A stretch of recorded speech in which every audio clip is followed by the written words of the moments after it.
we moved into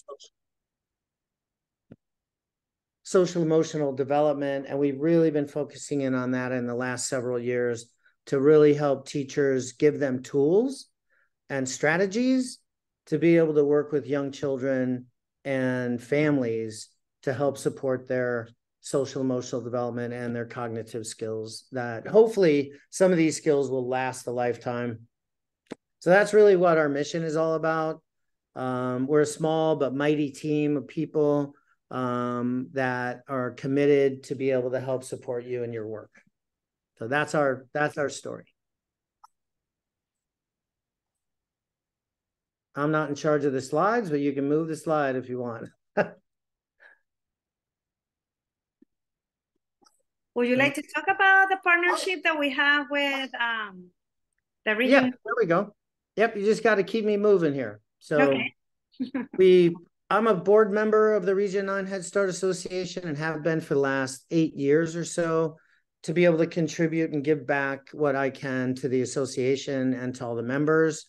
And part of that partnership, we decided, hey, why don't we give funding back to the association for customers who embrace what we're doing and order materials and trainings from us.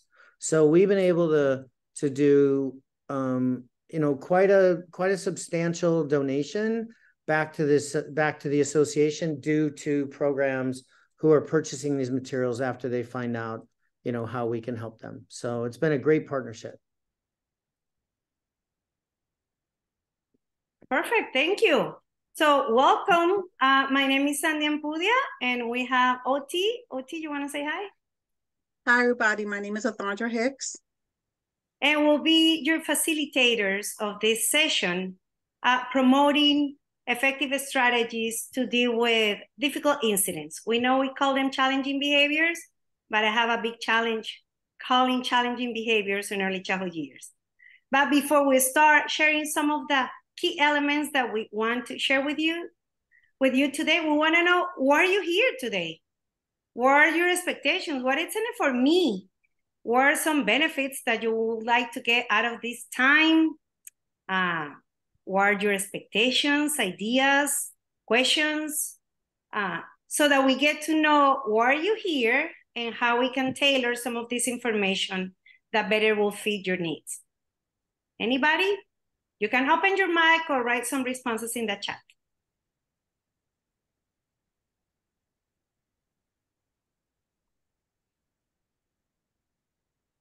So we have one that says any new strategies that they can learn that could be very helpful to them. Great. We're always looking for strategies.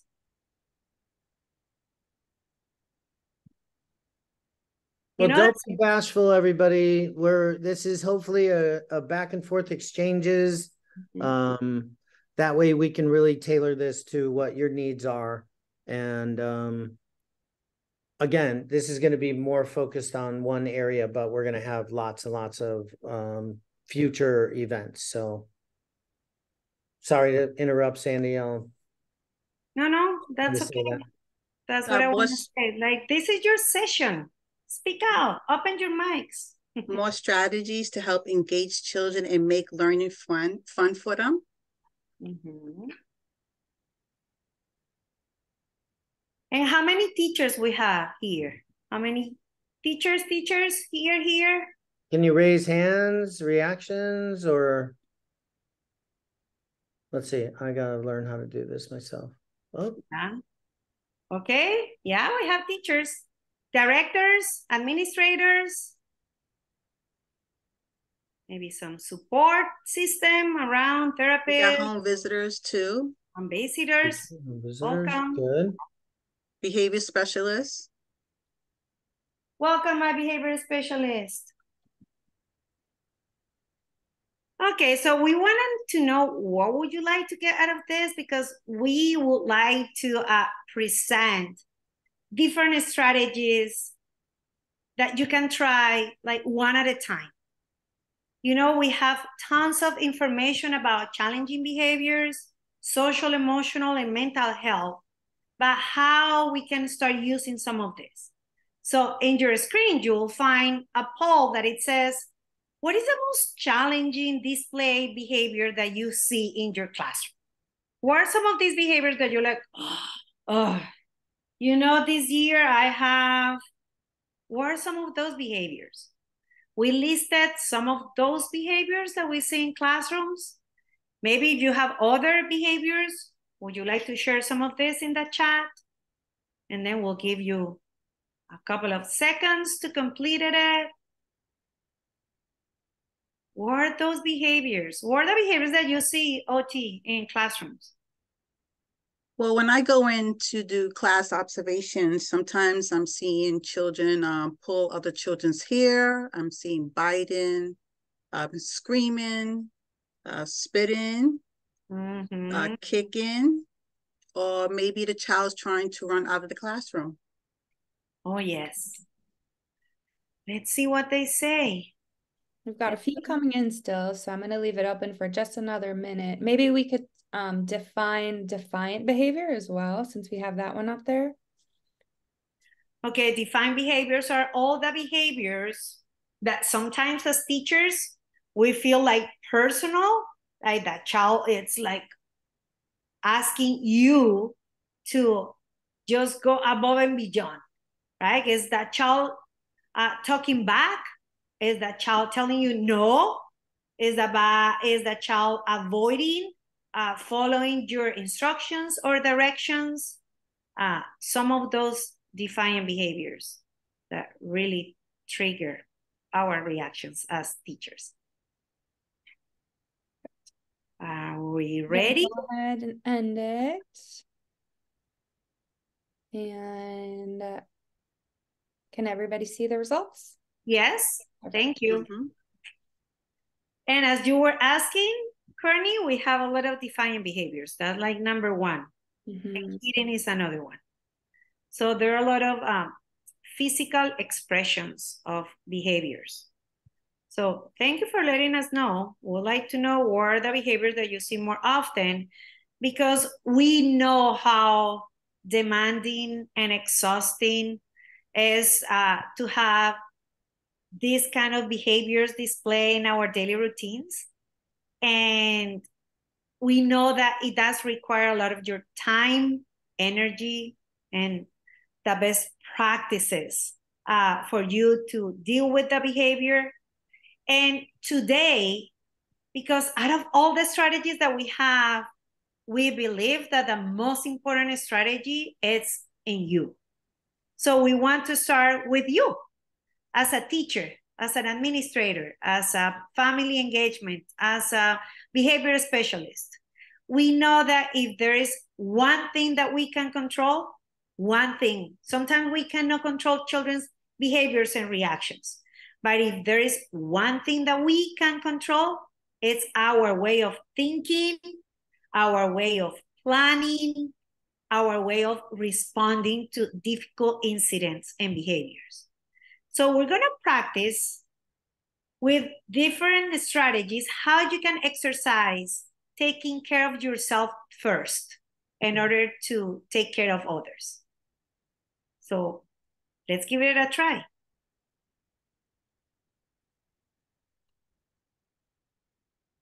We would like to talk about how you can master in your mind. You're like, no, wait. We're here to talk about children behaviors, not my behaviors. But remember that we're working with younger children, especially our children from 0 to 5. They're learning through not only, don't worry, remember that it's a quote that it says, don't worry that they're not listening to you. Worry that they're watching you. So many times we are teaching with our own reactions, with our own way of talking, expressing, reacting, responding to behaviors. So one of the most important strategies that we have around mental health are three. One is our way of thinking, how we can reframe, how we can see the incident, how we can see the behavior, but then we can change negative to positive. It will require a few steps, because we know our brain has different states. And the first state is just to react. Can we stop and take a deep breath? First, do you practice any breathing exercises in your classroom? Do you practice breathing exercises with your children? Do you practice breathing exercises with you as a teacher? Because we need to see possibilities instead of problems. We know that you have tons of trainings and materials and ideas, but we also know that in that moment, when you have that child that is defiant and it's like, make me do this, you also react. And when we're reacting, we're modeling some behaviors that we don't want children to follow. Also, if you practice the stop and take a deep breath, right? 1, 2, 3 times, you will feel more confident about what to do next. What about the use of language? What kind of language do we use in the classroom? Do we use more positive than negative language? Because this is the general idea, that we need to be more aware of how we're using language to provide directions, redirections, instructions, and to handle behavior. Oti, what do you think about telling children what to do and how to do it? Well, if you look at it, especially with toddlers, it's really hard for them to understand that because they don't understand the expectation. It's so important for us to have clear expectations so that the children understand what you expect them to do and how to do it. And then after that, they'll be able to do it on their own. So remember, you need to tell them with a very specific, positive way what to do. Because if you're telling, hey guys, let's go, let's stand up and go. They're like, hey guys, and like guys are everybody. Like, can you tell teacher exactly what to do? We're gonna stand up, we're gonna move our chairs and stand up, and then move towards that. Tell children what to do and how to do it more often. Because as young children are learning new concepts and they're adding vocabulary, they're learning vocabulary of, they're having images in their brain. Like all the vocabulary words that we have prints in our brains. If I'm telling you right now, apple, lake, swimming, I don't know what color was your apple, but you have an apple here, right? An image. I don't know how big was the lake. I don't know who was swimming, but you have an image. That's how children are building vocabulary and concepts. Young children do not register negative contractions. That's why we need to change negative to positive. If I'm telling you right now, do not think of an elephant. Do not think of the big ears. Do not think, what do you see here? Do you see the elephant? Do you see the stop sign that blocks the elephant and threw the elephant away? That's why we need to tell children what to do and how to do things, because if we're telling them what not to do most of the time, we're telling them, do not run in the classroom. We're telling them, run in the classroom. Hit your friend. Run in the hallway. Because they're not registering the negative. They're not blocking the actions in front. So we need to be present to practice this. And a key element that we're going to share with you today is like how you can acknowledge the accomplishment, the process, the different attempts that they do to practice new skills. And one of the things I want to add to that, Sandra, not only does you say positive words, your body language needs to match it as well. Yes. Thank you, Oti, for that reminder. Remember that because children are always watching all of us, you know that they pay attention to all the details.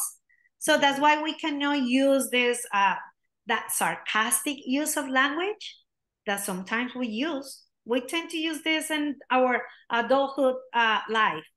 That children are doing something inappropriate and you say, how cute. Now you're spilling the milk. Like, and children are like, I don't understand. You're telling me it's cute, but your face is not telling me the same. So how we are more aware of our own reactions and how we can reframe our own thinking when we see the behaviors. I know that if you're in the classroom and you're dealing with a child that frequently is displaying some of these negative behaviors, it's easier to have these kind of comments with colleagues or with others and say, you know that he cannot be in this class. He needs special needs. Maybe we say that, right? And we know it's true. Maybe that child needs some kind of assistance.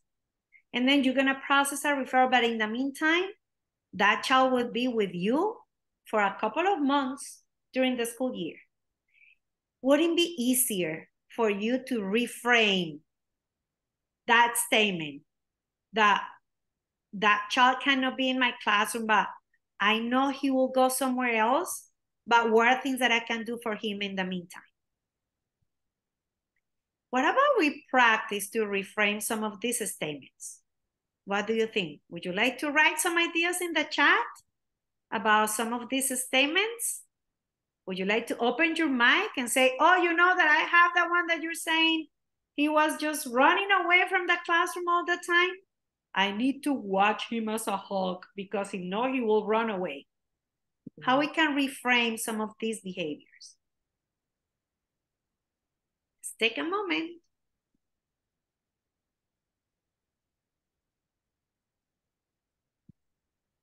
So like the first one you have, they're a bad kid. So I'll say to myself, that's a spiritual child or a venturous child. So I changed the negative to a positive. I think also that we need to pay more attention to the children's strengths and attributes. The positive characteristics of their temperament and personality, because we all have it. Any other ideas? Would you like to jot down a couple of these statements?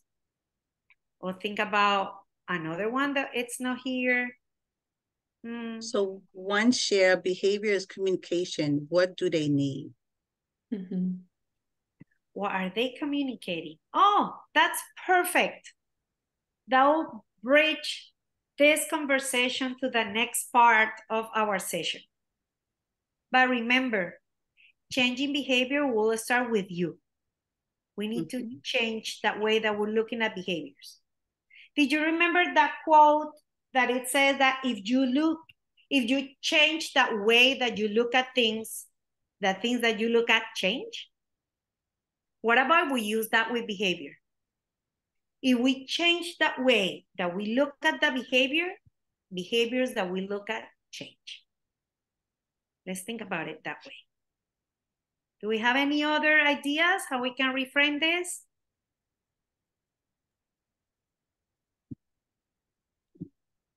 Because remember, and thank you for that comment about behavior is communication. And that's a key element. That's our starting point. Like, how do we, teachers, understand the behavior? Because sometimes behavior, we're working with really young children, 0 to 5. They're learning new skills.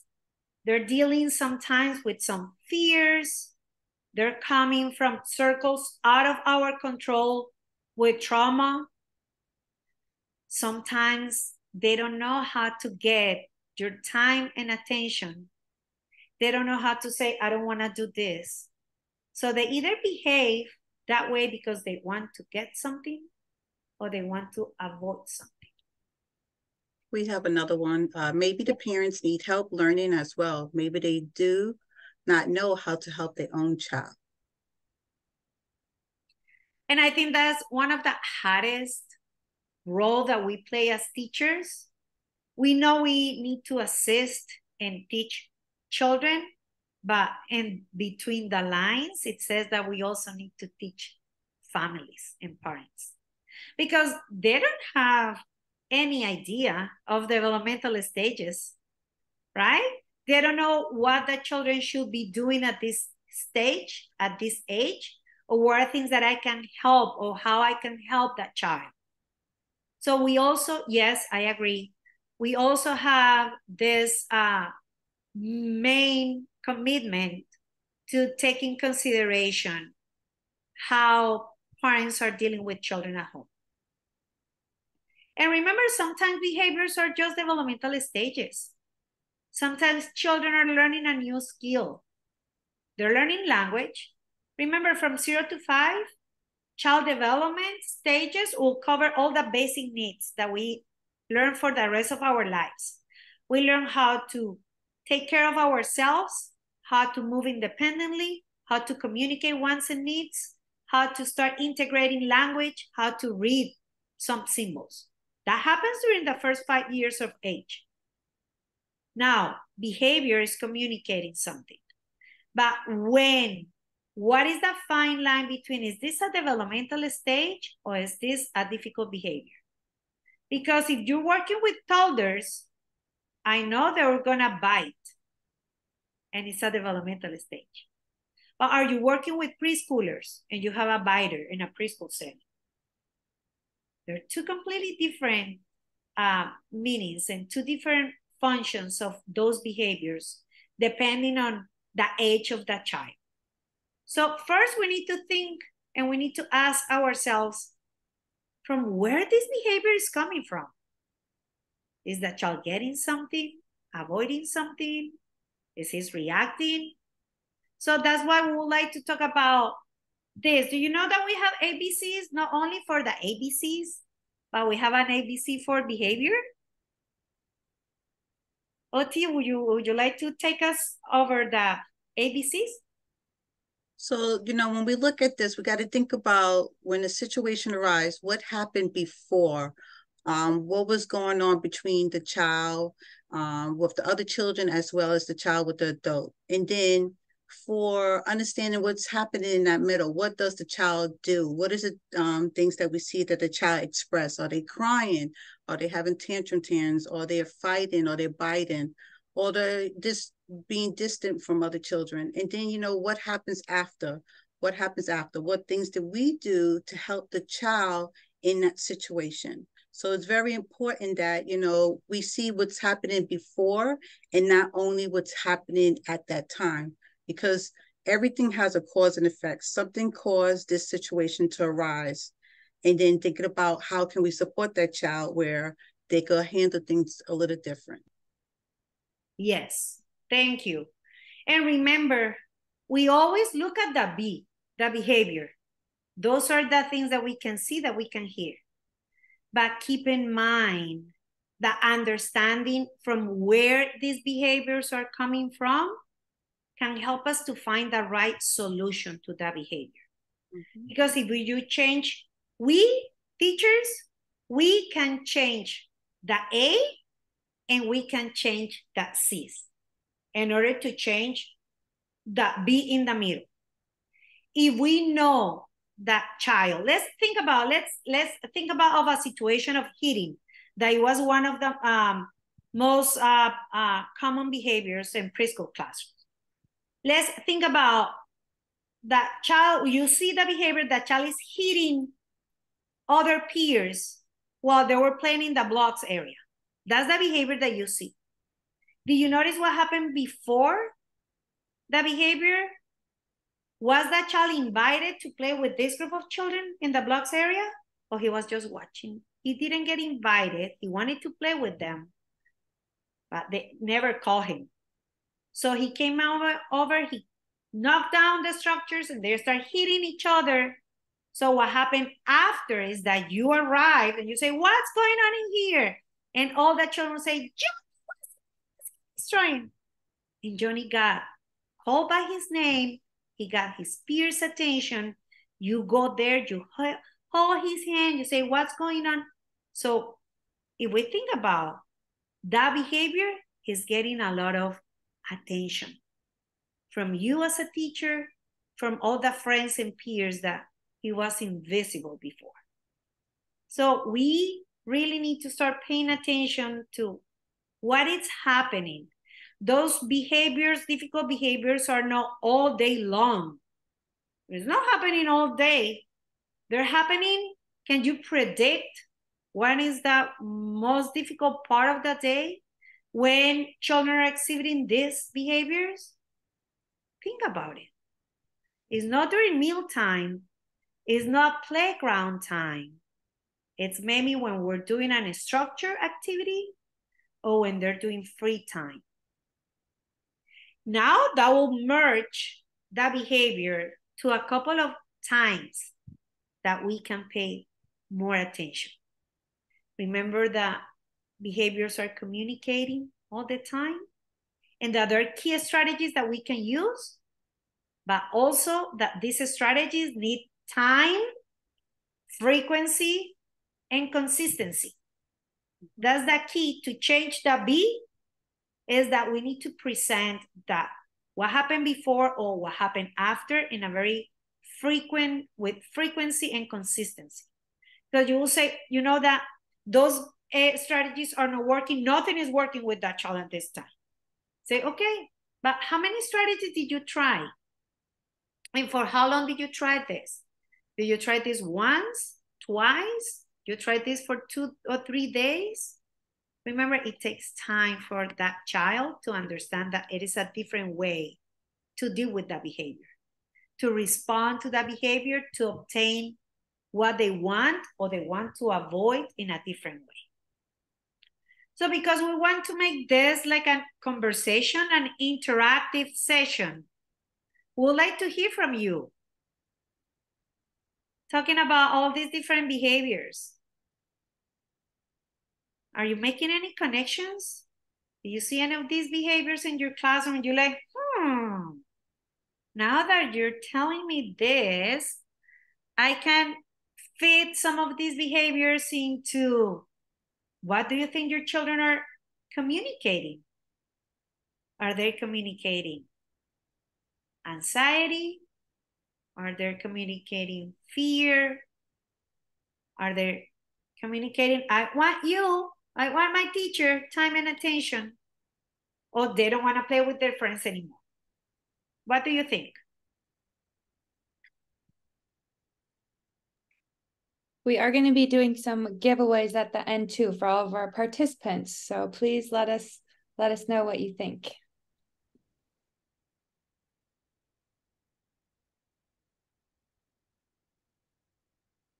All right, so we have one. Yes, I am. I have one toddler that hits, but now that we went over this, I realize he's hitting to get attention of the parents and home visitor who are deep in conversations.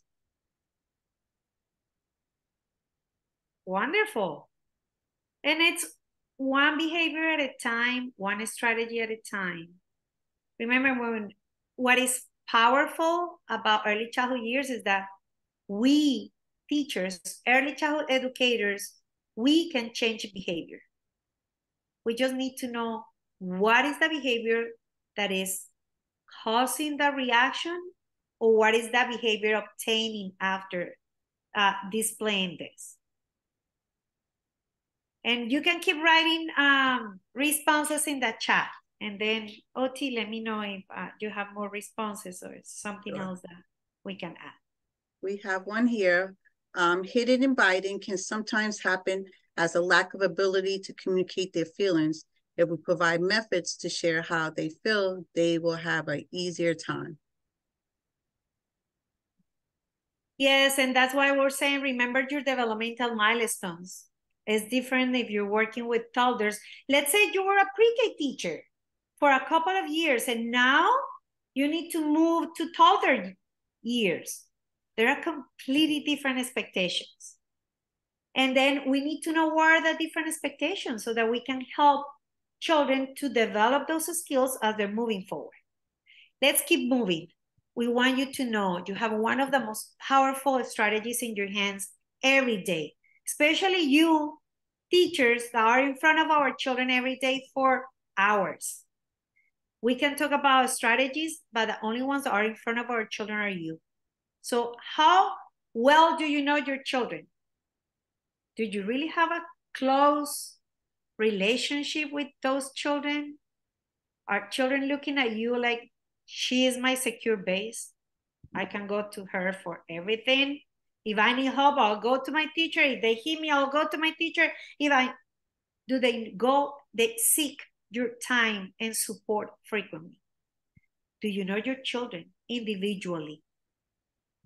Because, and I like how we can think about when we get something new in our life, we always go and look for the instructions. If you get new furniture, if you get a new car, if you got a new anything at home, you will read the instructions first. If you got a really nice piece of clothing, you're like, let me read the care instructions. What about if we think about our children? All children will be new every year. Even if you're working in the same classroom and the children are returning, remember they're coming with a new set of skills. Can we just create a list of care instructions for our children? How do we know the care instructions? We need to talk to families. We need to talk to the teacher that was with them before, so that we get to know what are some specific accommodations that maybe that child might need, and that we can build that relationship, getting to know what they want, what are their needs, their interests. Because do you know that we can ruin those relationships? Or did you have any example ideas about this? So one of back in the days, I was a teacher for preschool, and majority of my children in the class with special needs. So my little baby Matthew, every time he visit his grandparents, Monday is not an easy day for everybody because he wants to be with his grandparents. So one of the things I found out that Matthew loves dinosaurs. My son is a dinosaur junkie. Even at the age 30, he still have his dinosaurs. So I will bring in a dinosaur every time that weekend Matthew spent with his grandparents. And I will share it with him and make him so excited. Guess what, Matthew? Guess what Miss OT got in today? Oh, you will love this dinosaur. So it helped ease his Mondays, and it helped us have a better Monday as well. And he got the chance to enjoy that special moment times, especially with me. And then, I did other things with other children. I like that idea. Do you know what are things that they like? Like, you get to know that child well enough to know that with dinosaurs, it will be an easier transition for him on Mondays. Do you know what are things that they like? How do we get to know children individually? I know that preschool classrooms are busy places. I know that we have a schedule to follow, that we need to complete a lot of tasks, but once a day, can we invest some time? Like, can you write down a little bubble in your lesson plan? If you're doing the home visits, can you also help families to spend some time to get to know what are the interests that children have? Do we spend some time greeting children by name? Feeling them welcome in the classroom? They'll say, hey, welcome, guys. Like, it will be amazing if in this session, I'll go around and I welcome all of you by name. Like, hi, Yolanda, welcome, and Marlene, and Leah, and Brandy. Welcome, Jody. Welcome, Genesis. Welcome, Tanya and Oscar. It's great to see you here. You're like, oh, my name. You're calling me. Oh, like, I'm here. Only with any of us, when we hear our names, then that's the beginning of the connection. Can we invest some time, just 3 to 5 minutes, 3 minutes? Can we have a conversation with children? You know that out of the materials that we're going to raffle in our door prizes, you'll find a calming kit with a self-talking phone. Can you call children and tell them how wonderful they are? Like, call me, I need to tell you something. Would you like to call me and tell me what happened yesterday? How was that game? You know your children, you know their families. Can we make connections and just list what are the most wonderful attributes, strengths, characteristics children have? So that when we spend this 3 minutes a day, so that we can listen to their interest and motivation. Any other ideas, OT? Well, I came up with another one that teachers can do, that when you get the chance to meet with the parents, write down the kids' likes, their dislikes. It doesn't matter if it's food or stuffed animal. Find out what they like in the music. And what I did is, in each one of the children's cubbies, I put the special thing in their cubby of the things that they like. So it could have been a picture of a green truck, or it could have been a teddy bear. And the kids were so amazed that I knew what they like. And then, you know, you have that moment where you could share with the children what you like and what they like, you know, giving them that time to be part of the classroom community. And these are things that we look for when we come and do class observations. And it's the same thing of information that you can use towards when you're doing your observation assessment on the children as well. This is evidence that you could put. And remember that class is the classroom assessment scoring system that is measuring the most effective interactions that are helping children to learn. So what about we integrate some of this knowledge between social, emotional, cognitive development, and best practices? We know that because children will love your time and attention. How do they know that you're paying attention? Is because we're using the power of the positive language to provide specific labeled praise that tell children exactly what they're doing right, because they display a lot of positive behaviors throughout the day. But can we pay more attention to the positive rather than calling out the inappropriate behaviors? If you just change your lenses from negative to positive, can we provide children with more positive feedback? Can we tell them what they're doing right? So let's listen to your ideas. How do you praise children in your classrooms? If you're working with teachers, if you're a director, how are you praising your teachers in classrooms? If you're working with families, how are you praising your families when they're doing some positive behaviors, when they're displaying some positive behaviors? So I want to share an idea that Sharon shared. She said she has a student who loves Minnie Mouse, that she got her additional flashcards of Minnie Mouse, and it holds her attention. So she found out something that a child loves and she brought it to the classroom. That is awesome. That is a great idea. That reminds me, a child that I also have that loves all that Disney. And I didn't have like Disney cards or Mickey Mouse, but I went to any of the places, Home Depot, Lowe's, when they have the paint samples. You know that Disney has a paint that comes with the Minnie Mouse figure, and then you can just collect samples of colors. So we're learning colors with free samples from Home Depot with the Mickey Mouse. Just get to know your children and then tell them how wonderful they're doing. So how do you offer positive feedback? We have just 10 more seconds to tell us how do you praise. We would love to hear if you selected other, maybe writing in the chat what you do. Give a few more seconds before we close it.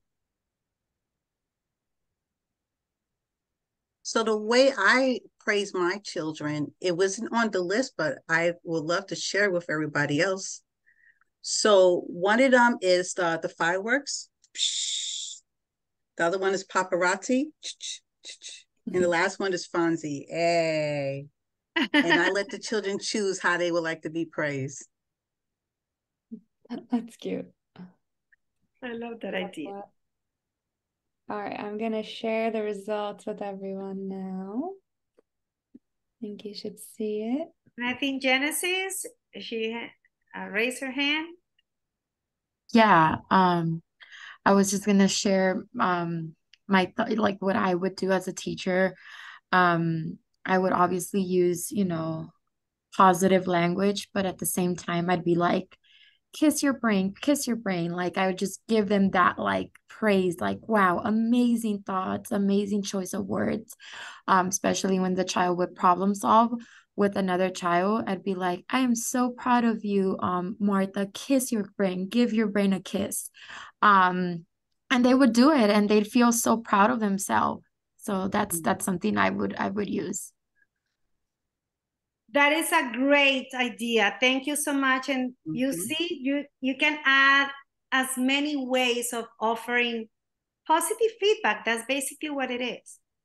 Because, yeah, go ahead. I'm sorry. So we have 2 more. We have, I use positive descriptive behaviors. And then Sharon shared with the kids, I praise the efforts, not on the results. And parents, I praise the behavior and explain what they are doing and why it works. And that is the perfect combination. Because we'll say, is good job bad? Oh, wait, it's not. No. Good job, it's a good beginning. Good job, high five, thank you. That's the beginning. But if you add what for, thank you for holding that door for me. Good job putting all the blocks in the basket. Oh, that was a great way to, can we help children to know what is the specific action, behavior that they're displaying that they would like to do it more often because they're getting your time and attention. Good job and high five for what? Adding that what for, it's what changes behavior. Because general praising like good job, high fives, thank you, creates a positive climate, but they don't change behaviors. If you want to change behavior, we need to pay more attention to the positive.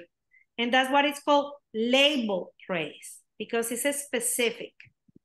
Also, we would like to mention this way that we tend to also praise children, that we say, oh, I like how you're building that. Oh, I love it. I love how you're behaving today. Teacher is happy because I love how you're doing today. It's a good beginning, but it's not building self-confidence. Also, you want children, you were reading that comment that it say, I praise the children through the process, not just the final result, not just that final outcome. You need to praise them throughout so that they can persist. And if you tell them, you should be so proud how lovely you're building those castles. Instead of, I love how you're doing, where are you building a castle? And like, no, it's like, give them a moment. Like, oh, a lovely way to, oh, can you tell me more about it? How excellent work on, and then complete. There are several examples, ideas on how you can increase your ways of providing positive feedback. At the Discovery Source, we are huge on visual cues because we know we like visual reminders. We know that you know, but we also know that they're busy routines that sometimes we forget about it. So if you have some visuals in your classroom, like posters or sentence strips with some of this, like, you got it. I saw you're participating in this webinar. Thank you for being here. So how we can use some of this beautiful, easy to use strategies, but they need to start with you. Nobody else can say this. You are the ones that need to start working on this. If nothing, use the first 2 sentences in the conversation starters. Start with, I notice. Everything that you're looking at in the classroom, you will notice, and then you will wonder. For example, oh, I notice you're mixing colors. I wonder what you're trying to do. And then another key element is time out, but for my teachers. Like, are you asking a question? Just wait, count, bite your tongue, like wait for 5 to 10 seconds to obtain a response. Research is telling us that children will need those fractions of seconds to respond. If we are overwhelming children with one question after another one, or we're asking questions, we're responding to ourselves, we're not really helping children to self-regulate. So give it a try. Next time you'll say, oh, I noticed during transition time, right? They're pushing one another against the wall. You'll say, I noticed we're pushing one another. I wonder, what can we do to take care of our personal space? What do you think can we do? Any other ideas?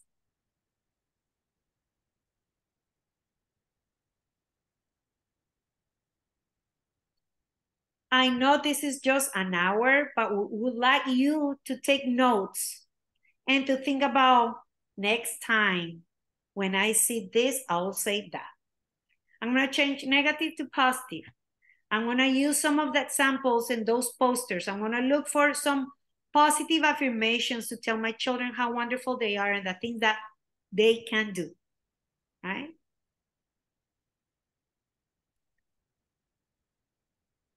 How do you think you can get there? You have a lot of training. You have wonderful resources with all that curriculum, materials, everything that we have in our classrooms. And every single center is serving a purpose. How can we use some tangible materials to include this into daily practices? And remember, this is session number 1 because we want to start with you. We want you to be more aware of your feelings and emotions. We want you, my teachers, to look for some breathing exercises, visual cues that you can use in your classroom for you to be more aware of your reactions. Also tangible materials for you to get to know your children better. I know you have beautiful books in your classroom. Can we spend some time, like 2 to 3 minutes, with one child per day? It's not asking for a lot, it's just one child per day. Don't you have a lot of assessments to complete? That you need to write down some specific behaviors that you see? Can you spend 2 minutes per day with one child?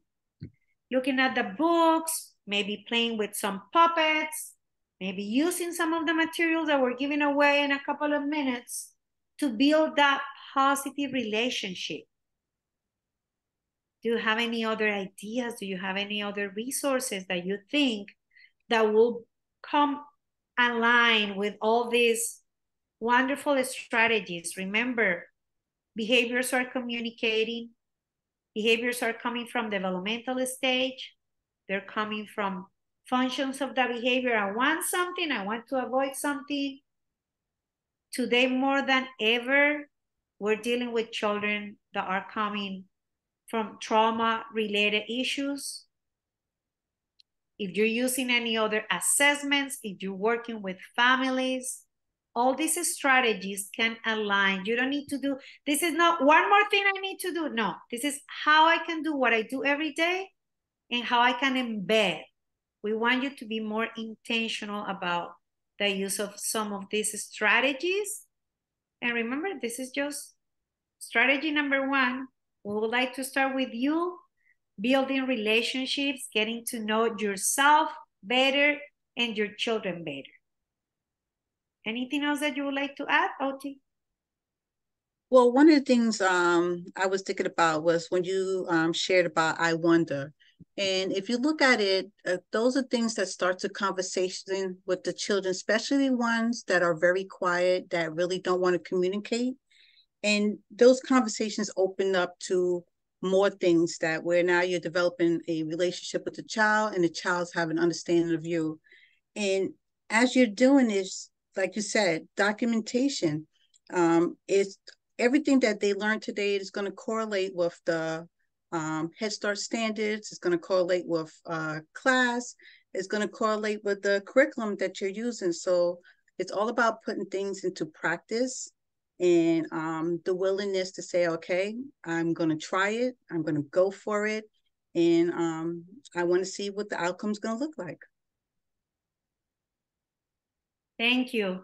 And remember, we would like to guide you through different strategies that will target different specific social emotional skills. We have a lot of things to share with you, but we have just 1 hour of your undivided attention during lunchtime. So we appreciate your time. We're going to keep you posted about future lunch and learn sessions about how to develop a support environment to be successful, how to help children to manage feelings and emotions, a couple of wonderful strategies to develop self-regulation, managing and controlling anger and impulse, and also how we can help children to become little problem solvers, how they can get along with peers and develop their friendship skills. There are different set of specific strategies that children will need to learn and practice. So what about we do some door prizes? Would you like to get some of these materials, tangible materials that you can practice some of these strategies in your classroom? I sure hope people want to win. So today we're going to be giving away 2 calming kits. So the calming kit is what you'll see on the right hand of the screen there. We're also going to be giving away 2 Super Friend kits, which those are within that picture on the left side. And then 1 classroom visual display kit, which included those posters that we saw a couple slides ago. So all you have to do to be entered to win, we just have a really short survey for you guys, just so we can hear your feedback about our presentation. That's going to be on the QR code here. So if you could please take just a couple minutes to fill that out. We'll pick our winners in about 3 or 4 minutes here. And Courtney, do you have that survey in the chat that also we can, if people don't have their phones with them, they can complete it? Yeah, let me send the link out right now. Thank you. So we got some responses. Brandy shared, instead of just good job, I tell them good job on what they did. Also, Mary Lou shared about behavior and specific praises. And Brandy also shared that we have papers posted in the classrooms to help teachers with open-ended questions to communicate with the children, which is awesome to do. You see, there are no brand new strategies, but we want you to organize your strategies also.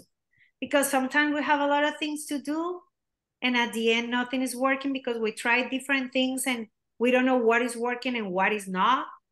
So we just want to provide you with a set of strategies that you can follow. Give it a try. Just now, start thinking about, can you stop and practice breathing exercises? What kind of breathing exercises do you have? Do you have smell the flower, blow the candle? Do you have the balloon? Do you have the butterfly? Breathe in and breathe out. What kind of exercises can you practice? Let's keep practicing breathing exercises. We want you to feel happy, to be well, because you are the ones that are dealing with our children. Difficult incidents every day. So get to know your children better. Spend some time with them. Pay attention to the positive. So one of the teachers shared that if I see a child put their backpack in their cubby, I say, I see you put your backpack in your cubby, you're being responsible.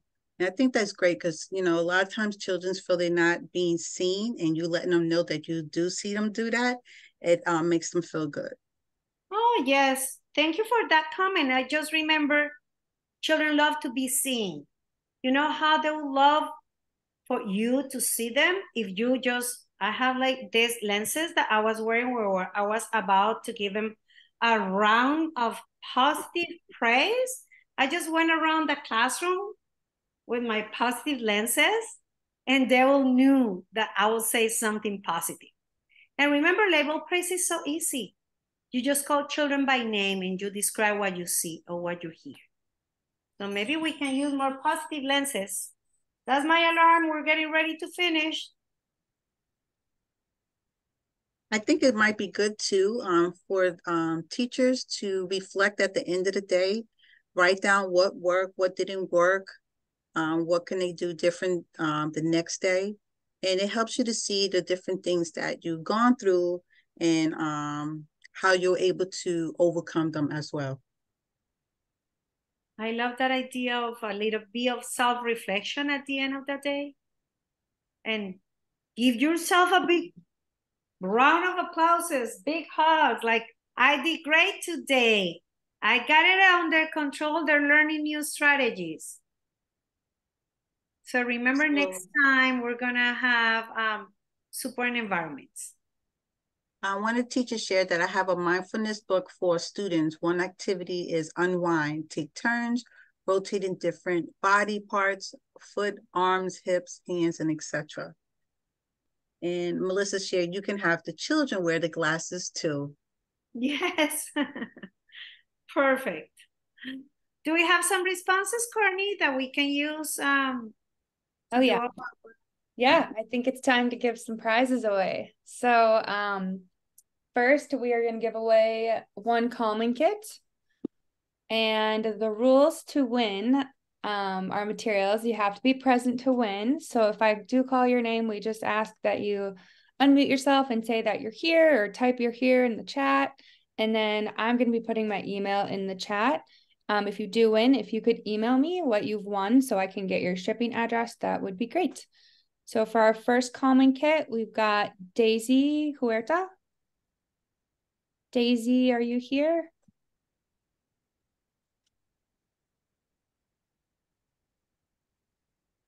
Daisy.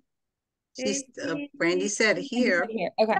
She must be sharing a computer. Okay, perfect. Congratulations. The mic is not working. Gotcha. Okay, no problem. All right. And for our second calming kit, it's going to be Yolanda Nunez. Yolanda, sorry if I said your last name wrong. Are you with us? Yes, I'm here. Congratulations. Thank you so much. Yeah. So do you want me to send you my email address or something? I'm going to put my email in the chat right now. Yep. Okay, thank you. All right. And then for our Super Friend kit, we've got Cynthia Rosales. Cynthia, are you here? She said here. Woo! Congratulations. And again, if you do win, if you could just email me your shipping address and a reminder of what you won, that would be great. And we'll get those kits out to you as soon as we can. Our next Super Friend kit winner is going to go to Juan Preciado. I am here. Thank you. Congratulations. And then lastly, our classroom visual display kit, Jody Berry. Jody, are you still with us? She's here. Congratulations. All right, so congrats everyone who won. We hope that you find our materials useful. We're always here to help support you if you've got any questions about anything. But again, just send me an email with your shipping address and we'll get those out to you soon. Before we wrap up, I just want to say thank you again, everyone, for your time this afternoon. Like Sandy and OT mentioned, this is only the beginning of our series of Lunch and Learn. So we're super excited to go forward with I think we've got 4 or 5 more planned, and we will keep you guys up to date. Just watch out for emails or communication on those next couple of dates. Thank you, Sandy and OT, for a wonderful presentation today. And I will let Dave and Lindsay close us out here. All right, before you go, I have one more giveaway, and I don't want anyone to walk away without knowing about this amazing opportunity that we have made for administrators to nominate a teacher or a teacher's aide who's been in the classroom or in your program for at least 10 years, who dedicates their life to young children and would love to win a dream vacation to go anywhere in the world. So if you can nominate someone that you really think, or even many people in your program, we're going to be picking someone the week of Thanksgiving to show our thankfulness for what teachers do and the hard work that you do by giving away this amazing dream vacation. So we'll send out an email for that. But we have one for everyone. Every month, we're giving away a $200. Well, we were calling it a spa day, but now we're calling it a self-care day. So you can go spend it on anything you want to help make you feel better about yourself, take your spouse out, do something special and unique for you, for taking care of you, for all the hard work that you do. We couldn't do what we do without you. Our mission is really to support you and your teachers, your classrooms, your families. And so we want to give away one more $200 gift card for a self-care day for you attending today. Courtney, go ahead and pick one more, and drum roll. Thank you, Dave. Thank you for all you do. And I hope we can help support you with our trainings and materials and whatever else we can do and to help support you. That's awesome. What a nice giveaway at the end. So $200 is going to be going to Dina Walker. Are you here? Dina Walker.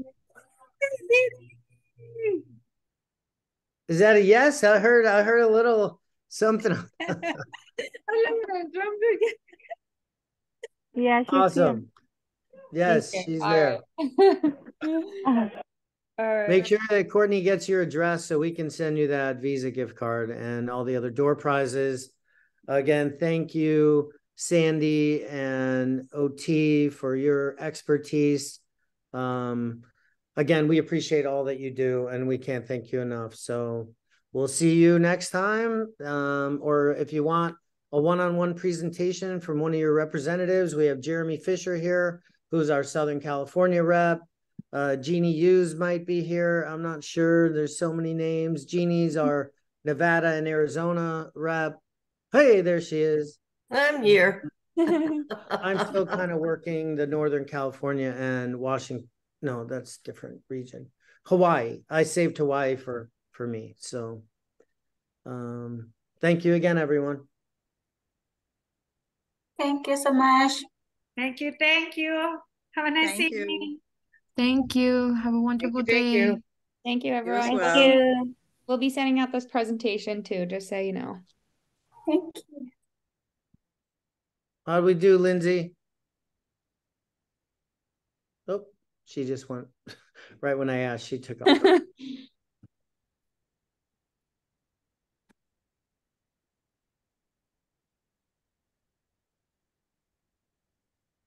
Get everybody. Almost. You can put them in the waiting room. Hey, Sandy. Hi, Jeannie. Hi, Annie. I'm going to see you soon. Yes. Yay. Okay, I put everyone in the waiting room. Let me stop recording if I can figure out how to do that.